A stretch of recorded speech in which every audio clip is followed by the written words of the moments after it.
Eamon Gilmore, Taoiseach says that he knew about the Quinn situation in March, and that his understanding was that the Quinn situation was resolved in July, with the statement on the 30th of July from the Quinn group.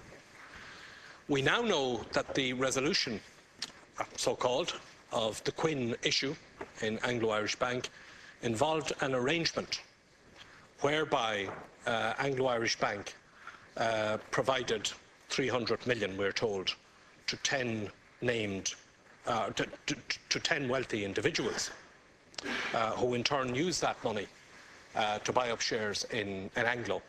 And we also are told, according to newspaper reports over the weekend, that the loan arrangement which Anglo made with the 10 individuals was on very favourable terms, to the point that there wasn't security against the loan other than the shares themselves. The net effect of all of this now, Taoiseach, is that the taxpayer is left with the bill for the 300 million following the nationalisation of Anglo-Irish Bank. Now, there are a number of things that I'd like to know about this arrangement. First of all, did the financial regulator and the Department of Finance and the Minister for Finance, or any of them, know about the arrangement involving the 10 individuals when the decision was taken to proceed with the guarantee in September? Secondly, was the arrangement involving the 10 individuals included in and described in the Price Waterhouse report that you didn't get and that the Minister for Finance didn't read in full? Thirdly, did you and the government know about the arrangement involving the 10 individuals when you made the decision to proceed with the nationalisation of Anglo-Irish Bank? And if you did know about it, why wasn't the House told about it? And finally, and I know that you said in response to the comments made by Deputy McGinley that that you don't know who the 10 individuals are. I don't want to challenge your credibility, Taoiseach, or your integrity. I wouldn't do that. But I have to say that I find that hard to accept. I mean, I do find it hard to accept that here in a situation, if this arrangement was made involving 10 individuals, and that was linked so intimately to the Quinn arrangement, and all of this led initially to the guarantee scheme and ultimately to the nationalisation of the bank, I find it difficult to accept that the head of a government which would nationalise Anglo-Irish Bank would not know about the extent of that arrangement.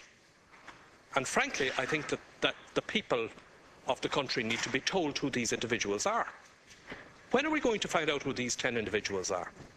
This is no longer a matter of commercial confidentiality and the confidentiality of the individuals. We now own the bank.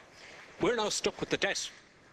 There are teaching assistants being let go and children being told that they can't get vaccinations, and book grants being abolished, and staff of the state being levied, all because of the financial difficulties and the economic difficulties which has arisen from all this. We need to know the names, the identity of this golden circle. It's no longer a matter of commercial confidentiality. What was going on in this bank turns out to be, I mean, it's a bit like, it's the rotten borough of Irish banking. And what has been going on ranges from what might mildly be described as impropriety to illegality and criminality, and it needs to be outed. We need to know who are the golden circle, who are these 10 people, and if you don't know who they are, will you find out who they are and come into the House and tell us? Deputy Gilmore. Well, I accept what the Taoiseach says. I'm not trying to impugn anything to him at all. Let me just pursue a little bit further what the Taoiseach has said in reply. First of all, Taoiseach, you said you knew about the overhang, the Quinn overhang in Anglo in March. Did you know the full extent of it in March? You say you knew about the resolution or you thought it was resolved in July. Did you know, given what we now know, did you know the full extent of how it was resolved, so-called, in July? You keep referring to corporate governance. It's becoming a kind of a bit of a mantra in all of these discussions, that the government discovered corporate governance issues in Anglo. Corporate governance is becoming a bit of a code phrase for something. What it's code for, we quite don't know fully yet, but it's code for something. So can I establish from you, did you and the government know about the arrangement involving the 10 individuals when you made the decision to nationalise Anglo-Irish Bank? And if you did know it, why didn't you share it with the rest of us who were asked to approve the legislation?